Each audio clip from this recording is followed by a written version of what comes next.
Hello friends, मेरा नाम है जयंत और मैं आपका स्वागत करता हूं एक बार दोबारा से अपने यूट्यूब चैनल पे। और मेरे पहले चैप्टर को, जो मैंने पहला लेसन डाला था, उसको सब्सक्राइब करने के लिए, लाइक करने के लिए बहुत बहुत थैंक यू। इस तरह से अपना प्यार बनाए रखिए और ज़्यादा से ज़्यादा मेरे चैनल को सब्सक्राइब करिए।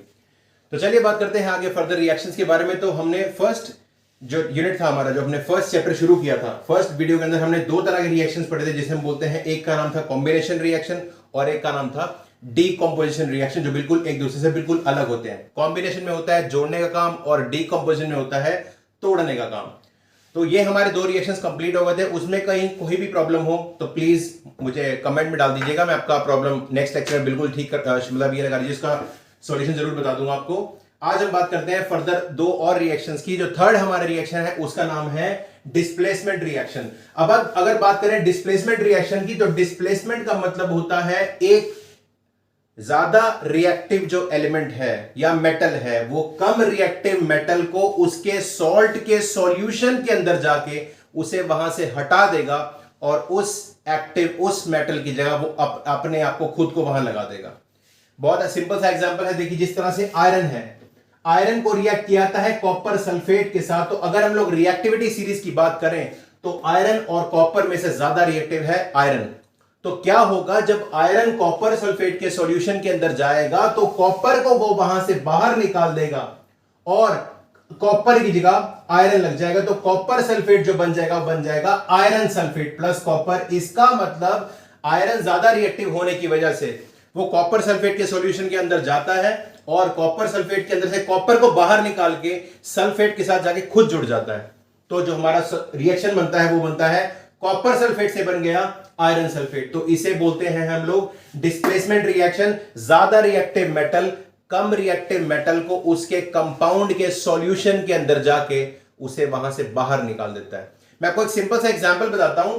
सपोज करिए जो सल्फेट है SO4, मान लीजिए एक स्कूल है और यहां पे एक कॉपर नाम का टीचर कई सालों से लगातार पढ़ा रहा है स्कूल के अंदर। कुछ समय के बाद आयरन नाम का एक टीचर जो है वो अप्लाई करता है इस स्कूल में एडमिशन के लिए या जॉब के लिए। तो होता क्या है, अब देखा जाए तो कॉपर के कंपैरिजन में जो आयरन है वह ज्यादा क्वालिफाइड है, ज्यादा एक्सपीरियंस है और ये लगा लीजिए उसके पास कई सारे स्कूल्स का फर्दर एक्सपीरियंस भी है। तो इसका मतलब इसमें क्या होगा, कॉपर को उस स्कूल से हटा दिया जाएगा और उसकी जगह कौन आगे लग जाएगा, आयरन। तो इसका मतलब आयरन ज्यादा रिएक्टिव था, इसीलिए कॉपर को उसने वहां से हटा दिया और उसकी जगह उसने खुद ले ली। आप लोगों ने देखा होगा जो राजा महाराजा के टाइम पे होता था कि तो अगर मान लीजिए एक राजा किसी और राजा के राज्य के ऊपर अटैक करता है और अगर वो राजा वीक है, कमजोर है, तो जिस राजा ने अटैक किया है वो उसके महल को अपने हथियार लेता है वो। तो उसी तरह से इसके अंदर जो सल्फेट है वो महल है, कॉपर के पास पहले था, आयरन ने अटैक करके कॉपर को वहां से निकाल दिया और सल्फेट नाम का जो महल है वो कॉपर की जगह अब आयरन ने हथियार लिया। इसे बोलते हैं हम लोग डिस्प्लेसमेंट रिएक्शन। एक और आपको रिएक्शन दिखाता हूं। यहां पे है जिंक और यहां पे है हमारा फेरस सल्फेट यानी कि आयरन सल्फेट। अब रिएक्टिविटी सीरीज की एक बार अगर दोबारा बात करें तो जिंक जो है आयरन से भी ज्यादा रिएक्टिव है। तो अब क्या होगा, आयरन सल्फेट के अंदर से आयरन को बाहर निकाल देगा और जो जिंक है वो आयरन की जगह ले लेगा और जो कंपाउंड बनेगा वो बनेगा जिंक सल्फेट और आयरन बाहर। तो इस रिएक्शन के अंदर सिंपल सी भाषा में अगर हम लिखें, the more reactive element will displace a less reactive element from its salt solution. तो इस रिएक्शन को हम क्या बोलते हैं, डिस्प्लेसमेंट रिएक्शन। तो आई थिंक मेरे हिसाब से ये आपको चीज क्लियर हो गई है। कोई डाउट हो तो प्लीज कमेंट में डाल दीजिएगा। अब डिस्प्लेसमेंट रिएक्शन की जिस तरह से हमने, आपको याद होगा भी डिकंपोजिशन की हमने 3 टाइप पढ़ी थी। डिस्प्लेसमेंट की हमारे पास एक और टाइप है जिसे हम बोलते हैं double displacement reaction. Double displacement reaction का मतलब ये लगा लीजिए, जैसे आप लोगों ने बॉलीवुड की मूवीज में देखा होगा कि अगर मैं तेरा बंदा दूंगा तो बदले में मैं अपना बंदा तेरे से लूंगा। तो मतलब एक से जाएगा और दूसरा आएगा।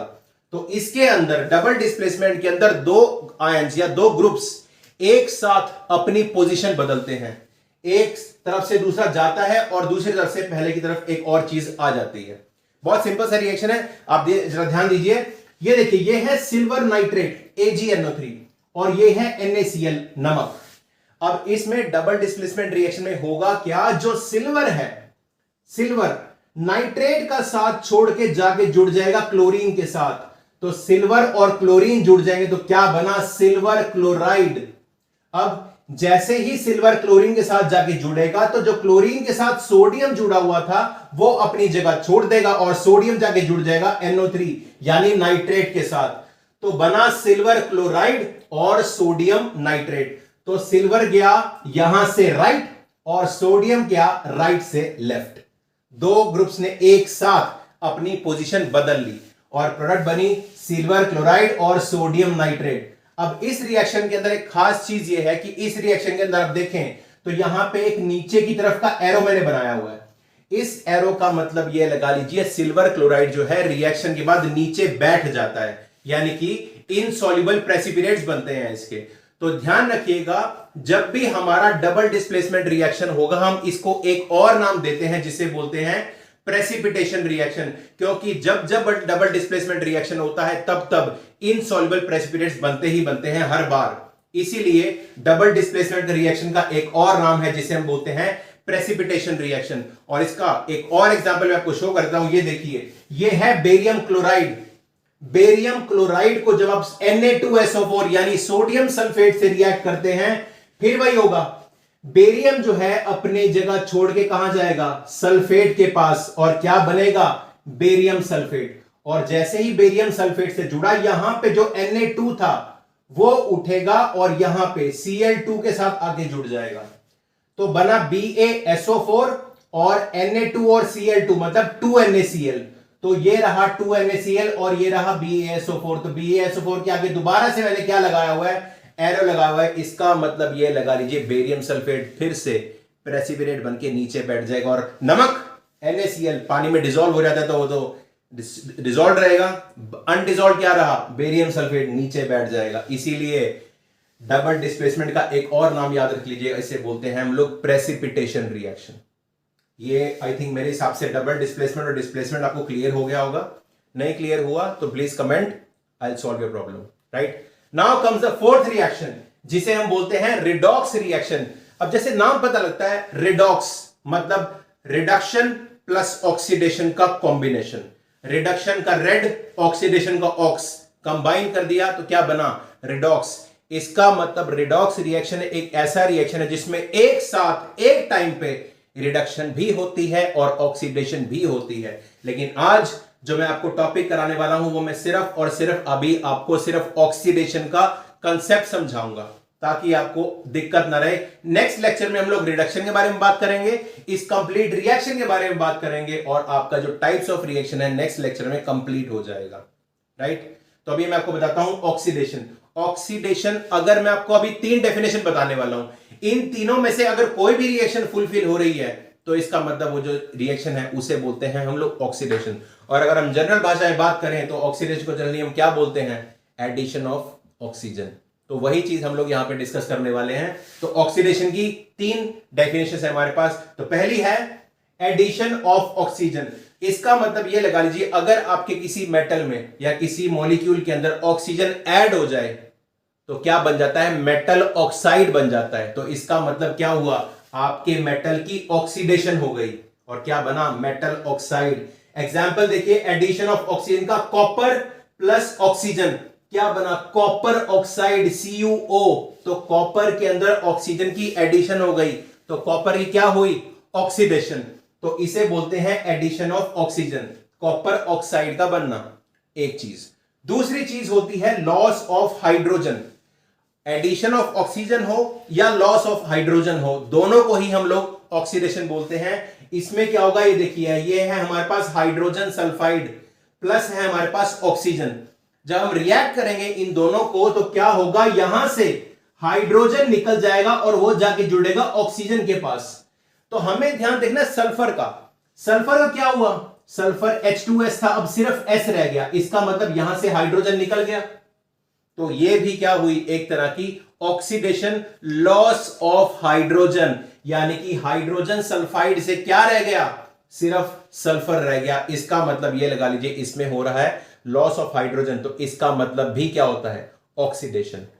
तीसरा और आखिरी डेफिनेशन होती है लॉस ऑफ इलेक्ट्रॉन। अगर आपका कोई मेटल इलेक्ट्रॉन लूज कर देता है तो उसे भी ऑक्सीडेशन कहा जाता है। इलेक्ट्रॉन गेन करना होता है रिडक्शन, लेकिन इलेक्ट्रॉन दे देना उसे हम बोलते हैं ऑक्सीडेशन। और इस केस में आपका मेटल देख लीजिए, जिंक है, जिंक से क्या बन रहा है, Zn+2 प्लस 2 इलेक्ट्रॉन। यहां पे जिंक ने अपने 2 इलेक्ट्रॉन दे दिए और वो क्या बन गया, Zn+2 जिंक आयन बन गया।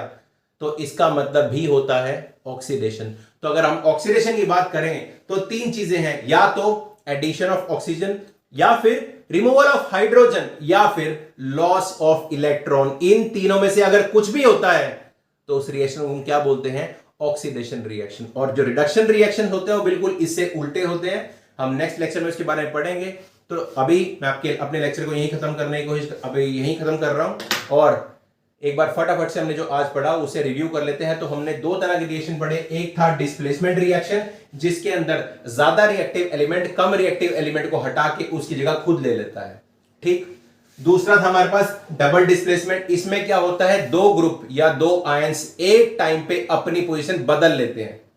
एक जाता है लेफ्ट से राइट और एक जाता है राइट से लेफ्ट, राइट। तो यहां पे आपके सामने रिएक्शन है। और डबल डिस्प्लेसमेंट रिएक्शन को हम क्या बोलते हैं, प्रेसिपिटेशन रिएक्शन, क्योंकि इस दोनों रिएक्शंस के अंदर प्रेसिपिटेट जरूर बनते हैं, हर बार बनते हैं। तो इसलिए याद रखिएगा, डबल डिस्प्लेसमेंट का नाम एक और है जिसे हम बोलते हैं प्रेसिपिटेशन रिएक्शन। और आखिरी चीज है हमारे पास रिडॉक्स रिएक्शन, यानी कि रिडक्शन प्लस ऑक्सीडेशन। लेकिन आज हमने जो कंसेप्ट पढ़ा वो सिर्फ ऑक्सीडेशन का था। और ऑक्सीडेशन की 3 डेफिनेशन है हमारे पास, या तो ऑक्सीजन ऐड हो जाए तो ऑक्सीडेशन, या फिर हाइड्रोजन रिमूव हो जाए उसे बोलते हैं ऑक्सीडेशन, या फिर इलेक्ट्रॉन का लॉस हो जाए उसे भी बोलते हैं हम लोग ऑक्सीडेशन। तो ये लगा लीजिए, हमने आज ये दोनों रिएक्शंस हमने कवर करे, डिस्प्लेसमेंट और रिडॉक्स रिएक्शन।